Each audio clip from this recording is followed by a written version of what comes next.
Mott was found dead from an inflicted gunshot wound. Claire Bartel has not filed a suit. She's the first to accuse Mott of molesting her during an exam, prompted the other women to come forward. The camera drifts across a quiet suburban street in Seattle, settling on a beautiful two-story home where the Bartel family lives. Claire Bartel is a kind, gentle housewife who shares this perfect life with her husband Michael and their bright 6-year-old daughter Emma. On this particular morning, a nervous stranger pedals up to their front door on a bicycle and knocks softly, but no one inside hears him. Never? No, never! What, never? Never! The man hesitates, then leans toward the window to peek inside, and Claire jolts backward in fright when she spots a face pressed against the glass. Michael rushes out and grabs the stranger by the collar, demanding to know what he's doing on their property, but the man begins to stammer in a panicked, childlike voice that the Better Day Society sent him. It slowly dawns on the couple that this anxious man, who introduces himself as Solomon, is intellectually disabled, and he's here to build the fence they hired the agency for. And this is Emma. Hello. Nice to make your acquaintance. Why don't you see if our guest would like anything to drink? Just ask if you want anything. I'd like a brand new bicycle on the handlebars and some gears. That sounds neat.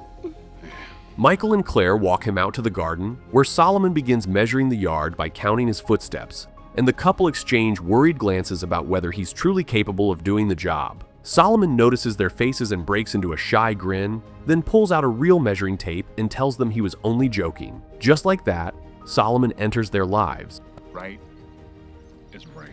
A few days later, Claire arrives at her obstetrician's office for a routine checkup. She's pregnant with her second child, and the nurse explains that her longtime doctor has retired, so she'll be seen today by his replacement, Dr. Victor Mott. The nurse mentions cheerfully that Dr. Mott is also expecting a baby of his own. Claire is escorted into the examination room, and Dr. Mott greets her with a calm, professional smile. This is your second child, aren't you? He asks about her medical history, and Claire mentions that she suffers from asthma. Then Dr. Mott does something strange. I want to make sure all my new patients have a full exam on their first visit. He sends the nurse out of the room on an errand and tells Claire he wants to perform a pelvic and breast examination. Claire is unsettled because these exams aren't standard at her stage of pregnancy, but Dr. Mott reassures her that he simply likes to be thorough with all his patients. What happens next leaves Claire frozen in horror.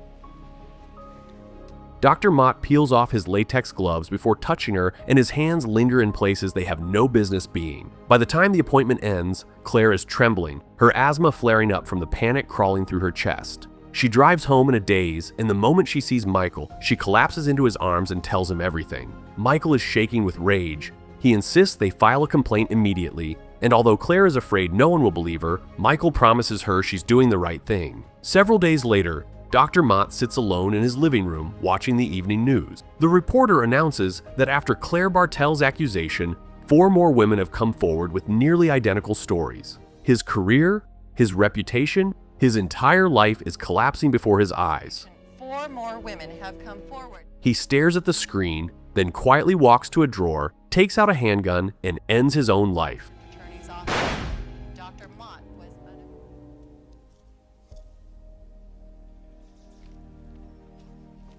The aftermath lands on his pregnant widow, Mrs. Mott, with the force of a hammer. In a sterile law office, attorneys explain that her husband voided his life insurance by taking his own life, that the state has frozen the family's assets because of pending lawsuits, and that she will be legally liable for damages. She'll lose the mansion. She'll lose everything. The room begins to tilt, and Mrs. Mott collapses straight onto her swollen belly. Blood spreads across the office floor. She's rushed to the hospital, but the trauma triggers premature labor, and despite the doctor's best efforts, her baby boy doesn't survive. To save her life, surgeons perform an emergency hysterectomy, leaving her unable to ever bear children again. Recovering in a hospital bed days later, hollow-eyed and refusing to eat, Mrs. Mott stares at a small television mounted on the wall. A news segment plays about her late husband's case, and the anchor mentions that the original accuser, a woman named Claire Bartel, has chosen not to pursue a civil lawsuit. Mrs. Mott's eyes lock onto Claire's photograph. And in that hospital bed, with everything that was once hers stripped away, something dies inside her and something far darker takes its place. She doesn't blame her husband, she blames Claire. You can. And she swears in absolute silence that Claire will lose everything too. 6 months later, life inside the Bartel home has bloomed again. Claire has given birth to a healthy baby boy named Joey. Emma is happily attending school, and Solomon has become a beloved fixture of the household, particularly with Emma, who treats him like a gentle older brother.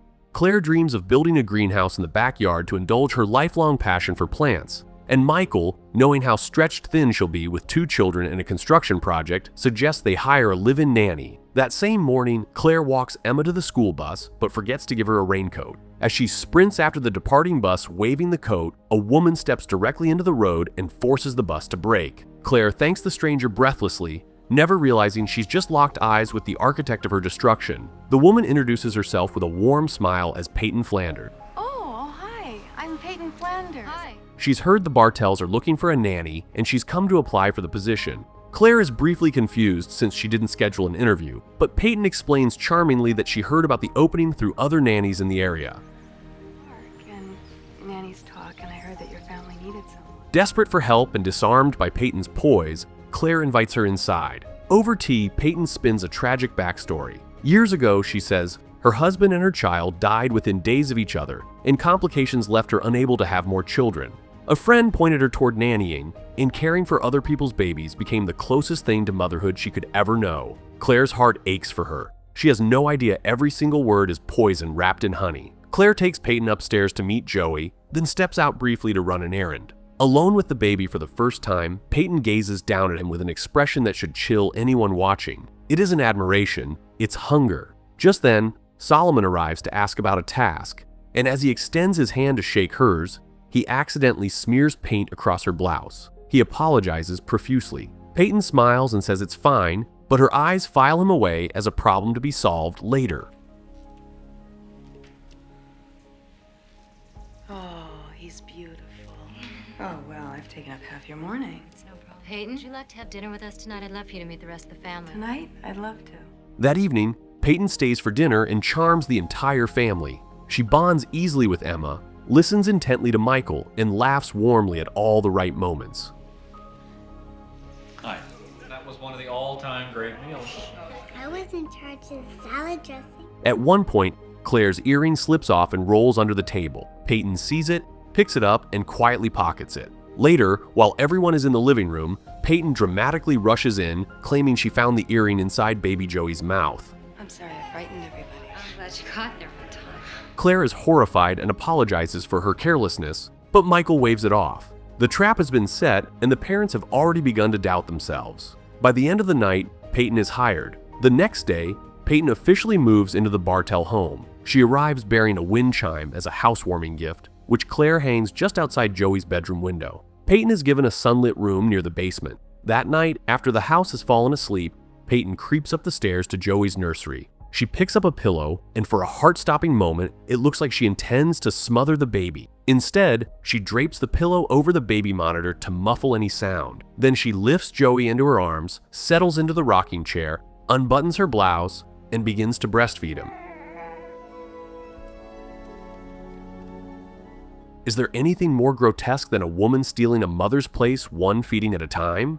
This becomes Peyton's nightly ritual, and the bond she's secretly forging with Joey is the foundation of the entire revenge. As construction begins on the greenhouse, Claire prepares for a dinner out with Michael and their friends, the Cravens. She can't decide on a dress, and Peyton kindly helps her choose. But the moment Claire steps away to pick out shoes, Peyton secretly smears a dark stain across the dress, ruining it. When Marty Craven arrives with his wife Marlene, Marty can barely tear his eyes away from the beautiful new nanny. Marlene, however, watches Peyton with the sharp instincts of a woman who has seen this kind of beauty before, and she doesn't trust her for a second. You look great. You don't think that's funny? No. Oh, There she is. great. Have the number where we'll be. Have fun. At the restaurant that evening, Marlene leans across the table and tells Claire only half-jokingly never to let a beautiful woman take a position of power in her home. Claire laughs it off. Back at the house, Peyton lets Emma stay up watching a horror movie she's not allowed to see, then quietly begins planting seeds of division. She reveals to Emma that Marlene was once her father's girlfriend before he married Mommy. They used to be boyfriend and girlfriend. Is that right? Emma also confides that a boy at school named Roth is bullying her and has threatened her if she tells anyone. Peyton listens carefully, filing it all away. The next morning, Claire tries to nurse Joey, but the baby pushes her away and refuses to latch on. Claire's face falls. Her own son no longer wants her milk. Meanwhile, Peyton drives to Emma's school and corners Roth in the hallway. She grabs his small wrist and twists it until he yelps, leaning in close to whisper that if he ever touches Emma again, she'll rip his head off. Roth flees in tears, and Emma's adoration for her nanny only deepens.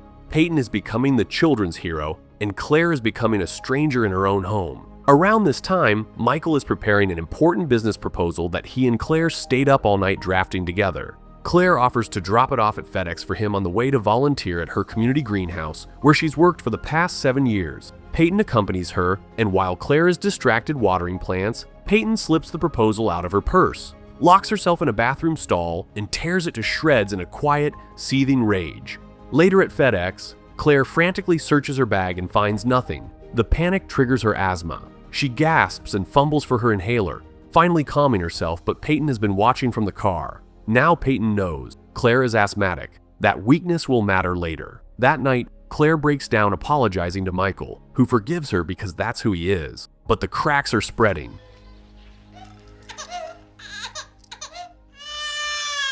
Michael, I'm worried about Joe. How long's this been going on? Did you call the doctor? Yeah, she said it's fine as long as he keeps gaining weight.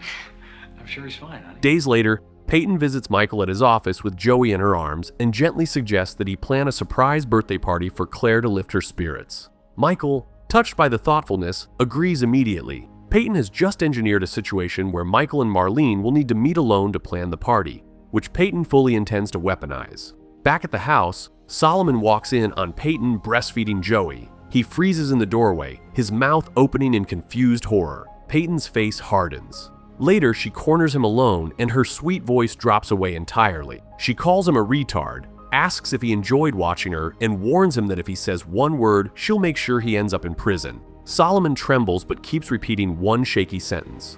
I won't let you hurt them.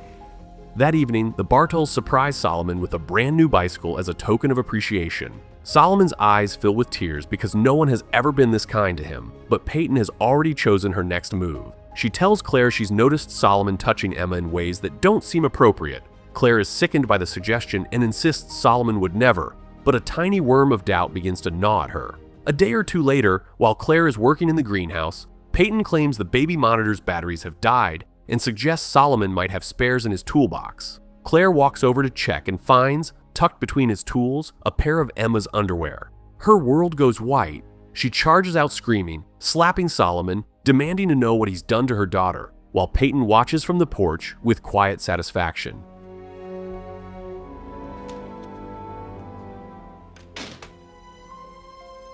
Solomon is fired on the spot. He's taken away sobbing, and little Emma watches from an upstairs window with her hand pressed against the glass. Emma swears to her mother that Solomon never did anything, but Claire won't listen. And just like that, Emma turns cold toward her mother, exactly as Peyton planned. One morning, Marlene arrives with groceries, and as Peyton helps unload, she notices Marlene's distinctive cigarette lighter. A devious plan blooms instantly. Marlene also notices the wind chime outside and mutters about the annoying sound, but politely backtracks when she learns Peyton gifted it. That detail will matter more than anyone can imagine. That evening, Marlene and Michael meet privately to discuss the surprise party guest list. Back at the house, Peyton begins planting hints to Claire that Michael has been working unusually late and asks innocently what he could possibly be doing at the lab after hours. When Michael comes home that night smelling faintly of cigarettes, the same brand Marlene smokes, Claire's stomach turns.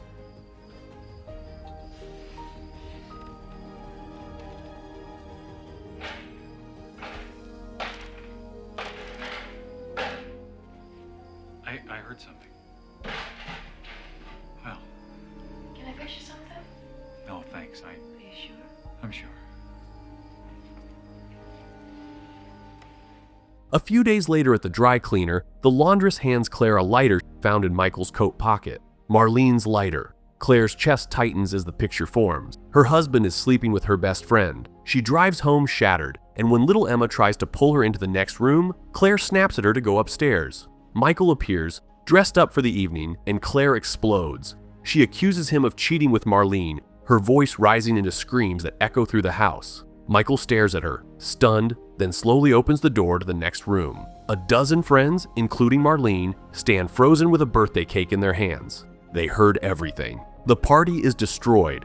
Claire's birthday is ruined, and Peyton, standing in the back of the room, allows herself the smallest of smiles. The next morning, Claire is hollow. Michael, ever patient, asks what's truly going on, and Claire finally voices what's been crawling at the edges of her mind. Everything bad has happened since Peyton arrived. Maybe the nanny isn't who she pretends to be. The two whisper this conversation in their bedroom, never knowing Peyton is listening through the baby monitor downstairs, her face hardening into stone. They plan a family trip without her. That's the moment Peyton decides Claire has to die. Before sunrise, Peyton sneaks into the half-finished greenhouse and rigs the heavy glass ceiling so that the moment anyone opens the door, the entire structure will collapse on top of them.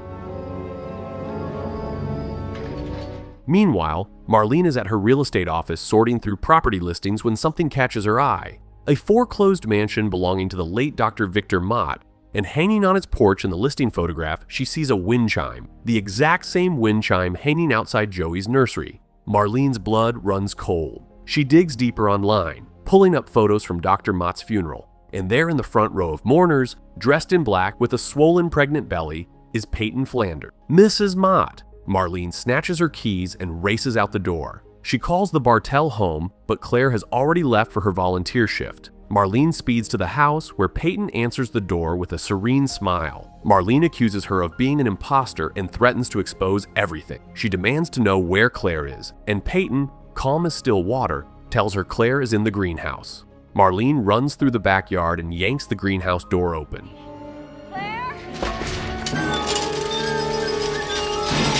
The entire glass ceiling crashes down on top of her in a thunderous explosion of shards, and Marlene dies pinned beneath the wreckage in seconds. Peyton moves quickly. She empties every inhaler in Claire's purse and around the house, then casually leaves with baby Joey for a stroll, establishing an alibi as a nanny who simply wasn't home when the accident happened. When Claire returns and walks into the greenhouse, she finds Marlene's blood-soaked body and her lungs seized. She stumbles inside gasping, dials 911 but can't form words, then reaches for her inhaler. Empty. The next one. Empty. Every one of them. Empty. Claire collapses on the porch as her vision fades to black. By sheer luck, the emergency operator traces the call, and paramedics burst through the door in time to save her. Marlene's death is ruled a tragic accident. Peyton returns home and plays the horrified bystander perfectly.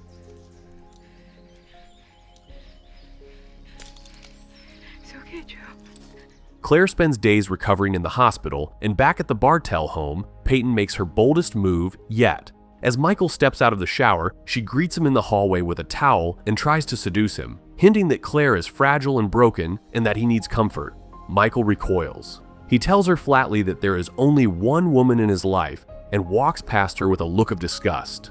Peyton's mask cracks for just a moment. When Claire finally comes home, something tugs at her. Why was Marlene desperately trying to reach her in the moments before she died? Claire drives to Marlene's office, where her assistant hands her the papers Marlene was reviewing when she ran out.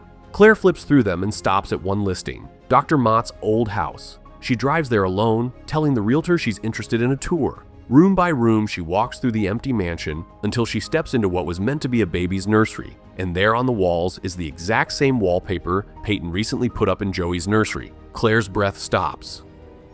Breast pump? She used it to keep her milk. Every single piece falls into place. She drives home shaking with rage. She storms into her house and slams her fist into Peyton's face, God! knocking her to the floor. Then she calmly explains everything to Michael while Peyton lies dazed at their feet. Peyton tries one last desperate lie, claiming that she and Michael have been having an affair. Michael denies it furiously and orders her out of the house. Peyton begs to gather her things, but Claire tells her to leave now with nothing. Peyton, the keys. I'm sorry. Mommy, Daddy, what's happening? Emma, stay there. Mommy and Daddy want me to leave. The moment Peyton is gone, Claire turns to Michael with a chilling thought. Marlene was killed by a booby trap. There might be more in the house. They have to leave for a hotel tonight. As they're packing upstairs, Michael hears strange opera music drifting up from the basement. He goes to investigate, and as he reaches the bottom of the stairs, Peyton steps out of the shadows and swings a shovel into his head. Michael tumbles backward down the stairs, both legs snapping under him. Michael? Claire hears the noise.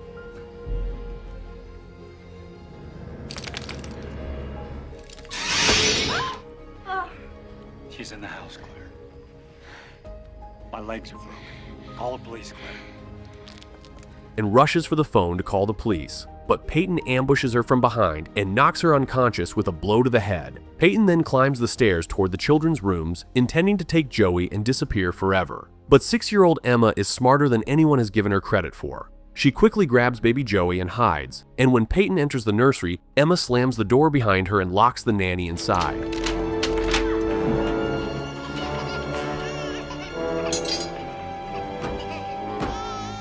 Peyton roars in fury and smashes the door apart with an iron rod, but by the time she escapes, the children are gone. She follows the sound of the baby's cry up to the attic, and there she finds Solomon, who has been silently watching over the family from a distance ever since he was fired, helping Emma and Joey climb out of an attic window to safety. Peyton lunges at him just as Claire stumbles into the attic clutching a knife. It's my family, Peyton. The two women collide in a brutal fight. Peyton pins Claire down and Claire begins to wheeze and gasp, her body collapsing into what looks like a fatal asthma attack. Peyton smirks and leans in close, mocking her victim, savoring the moment. She reaches for Joey to take him away forever, but Claire has been faking.